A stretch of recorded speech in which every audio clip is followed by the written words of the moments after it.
Hi, I'm Rob. And I'm Rob. And this is Ask Rob and Rob. This is Ask Rob and Rob, the show where you give us your questions each and every week and we deliver you answers. Episode 450 of this show. This was just meant to be a side project for a while from the main podcast, and here we are 450 episodes later. But let's make sure this isn't the last one. 450 is great, but 500 sounds so much better. So we need your questions in. Rob, what should people do? Yeah, we do need those questions. So all you need to do is go to propertyhub.net/ask. When you get there, you will see that you can leave us a voicemail. You can give our answer phone a ring if you want to be old school, or you can submit a written question for our column in the Sunday Times. But if you want to appear on the show, then an audio message is what we need. And that is what Louie has given us. Hi, Rob and Rob. This is Louie from Birmingham. I'm a long-time listener, and I actually just finished reading Rob's latest book, The Price of Money, last week. So thank you both for all your hard work so far. So my question is around that I've just recently completed on my first property in a limited company, and I'm obviously trying to become as profitable as possible. One thing that I've thought about but haven't really seen anywhere talk about is, should I be making overpayments on my interest-only mortgage? This would obviously reduce the amount of interest payable each month, therefore increasing my profitability even marginally. I understand this wouldn't be tax deductible, but it would mean that I'm storing my money somewhere that might have, in theory, better interest rates than just leaving it in my current account bank. I'm just wondering if this is anything you guys have ever thought about or have any advice on, or maybe I'm just missing something completely. Look forward to hearing your thoughts, and thank you for all your hard work. Louie, thank you for your question. My normal answer to this would be that you can put your money to better use. So let's say your mortgage is 5%. Might be a little bit more, might be less, depends when you took your mortgage out. Can you get more than a 5% return currently? Yes. It's relatively easy to do. So therefore, on paper, as a pure finance play, you should invest your money elsewhere. But let's just say, actually, for some reason, you can't get a better return, and it's marginally in the favour of paying down your mortgage. I still would be reluctant to do so if I was building a portfolio, because once you paid the mortgage down, it's very difficult to get it back out. You'd need to remortgage unless you have a drawdown facility on your mortgage, which is highly unlikely.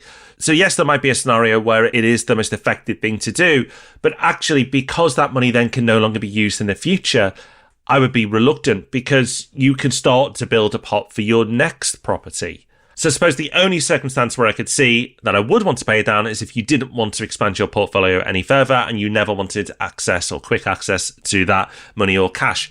So as you're probably understanding, it's not something I'm a fan of. I think there's better things you can do with your money, and I'd prefer to have that cash liquid, even if my returns weren't quite as good. So, Louis, that's what I would do, but the choice is ultimately yours. Good luck. Yes, thank you, Louie, and good luck. Let's listen to our next question from Prithvi.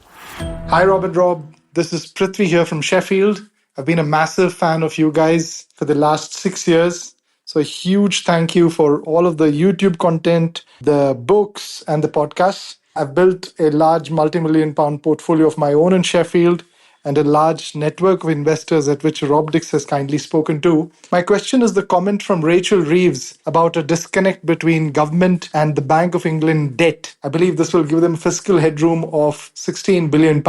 Do you see this impacting the 18-year property cycle and perhaps also a medium-term boost to the property market? Thanks for your question. Bye. Thank you for your question. Really appreciate it. And congratulations on everything you've achieved. I know you're creating something really cool up there. This story in itself is an interesting one. I was actually reading about it the other day, and a bit of a top tip. I was reading about it in the Financial Times. Even though I've written a book about the economy, I didn't understand everything that this article was saying because it's super technical. So I popped it into ChatGPT and asked it questions to help me build my understanding. And that's a technique that I found really useful for lots of technical things in economics, but I can see this working in lots of other areas as well. Anyway, coming back to the actual question, no, I don't think this making any difference to the property market or indeed anything else. And there's a couple of reasons for that. One is that this is basically just accounting. No money's physically going to be moving anywhere. It's just the accounting treatment on a certain proportion of the debt. And once you get into it, it kind of sinks in just like how bonkers the way all this stuff works actually is. Because under some kind of self-imposed fiscal rule, they need to have debt falling by the end of the parliament. A way to achieve that is to jack up debt at the beginning of the parliament, so it looks like it's falling by later. And one way to do this is to do this one-off change to the accounting method. That's not all there is to it, but it's part of it. And just kind of makes you realise, whoa, this stuff is all nuts. But anyway, that's part of the reason. The other part of the reason is 16 billion sounds like a lot, but it's really not at this kind of scale. So the government's total spending this year is expected to be 1.2 trillion. So 16 billion is about 1.5% of that, a bit less, something like that. And the deficit, so the total amount that they will be needing to borrow because they're spending more than they're bringing in, is 120 billion. So it's a relatively tiny proportion of that as well. So the answer to the question is no, I don't see it affecting the property market or the property cycle or anything else. But I appreciate the question because it's given me a chance to talk about something that I'm really interested in. And hopefully lots of people will have learned something from it as well. Alrighty, that's us done for another week. Thank you for your questions.